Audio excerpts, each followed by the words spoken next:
শশীলজ বাংলাদেশের ময়মনসিংহ শহরের প্রাণকেন্দ্র ব্রহ্মপুত্র নদীর অদূরেই মহারাজা শশীকান্ত আচার্য চৌধুরীর বাড়ি।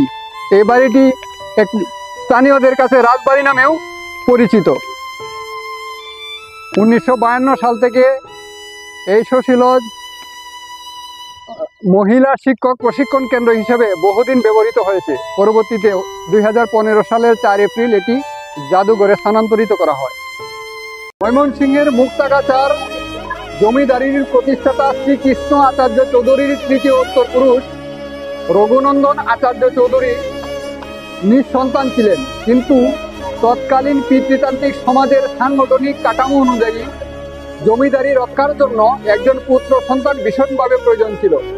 তাই তিনি গৌরীকান্ত আচার্য চৌধুরীকে দত্তক নিয়ে তার উপরে জমিদারি অর্পণ করে মৃত্যুবরণ করেন। গৌরীকান্ত আচার্য চৌধুরীর প্রতিও সদয় ছিল না নিয়তি। তিনিও নিঃসন্তান অবস্থায় অকাল প্রয়াণ ঘটে তার স্ত্রী বিমলা দেবী তাই দত্তক নিলেন কাশীকান্তকে। কাশীকান্ত আচার্য চৌধুরীর ভাগ্য মন্দ ছিল। তিনি দীর্ঘদিন রোগ যন্ত্রণায় ভুগে সন্তানহীন অবস্থায় মৃত্যুবরণ করেন।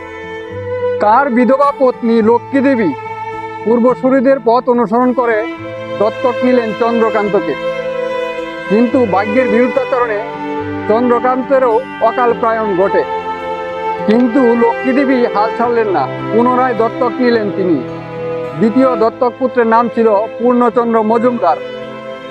এই পূর্ণচন্দ্র মজুমদারের নাম পরিবর্তন করে কুলগুরুর সামনে মহা আয়োজনে তিনি দত্তক পুত্রের নাম পরিবর্তন করে নাম রাখলেন সূর্যকান্ত আচার্য চৌধুরী।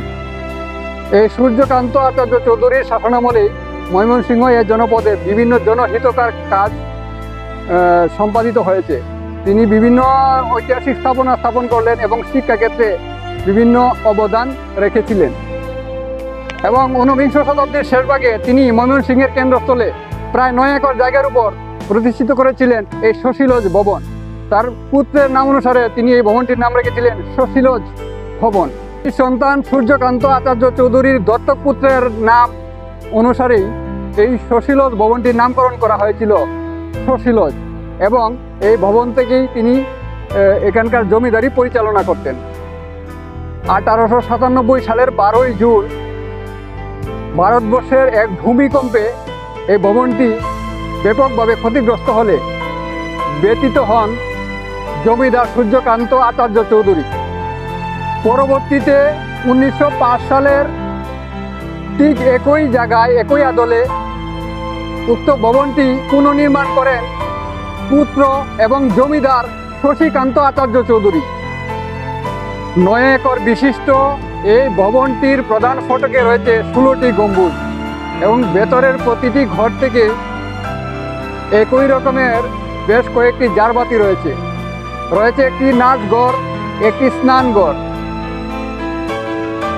এই স্নানঘরের একটি সুড়ঙ্গ পথ ছিল।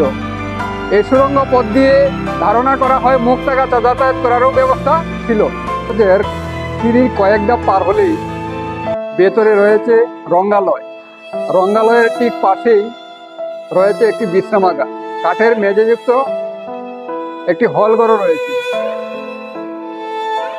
তার পাশেই রয়েছে ভিতরে বর্ণিল মার্বেল পাথরের সংযুক্ত একটি সুদৃশ্যমান জল ফোয়ারা। মূল ভবনের পেছন ভাগেও রয়েছে একটি দোতলা বিশিষ্ট স্নানঘর, এবং এর সামনেই রয়েছে একটি মার্বেল পাথরে মোড়ানো একটি পুকুর ঘাট। এবং এই দোতলা বিশিষ্ট স্নানঘরে বসে রানী পাশের পুকুরের হাঁসের খেলা দেখতেন।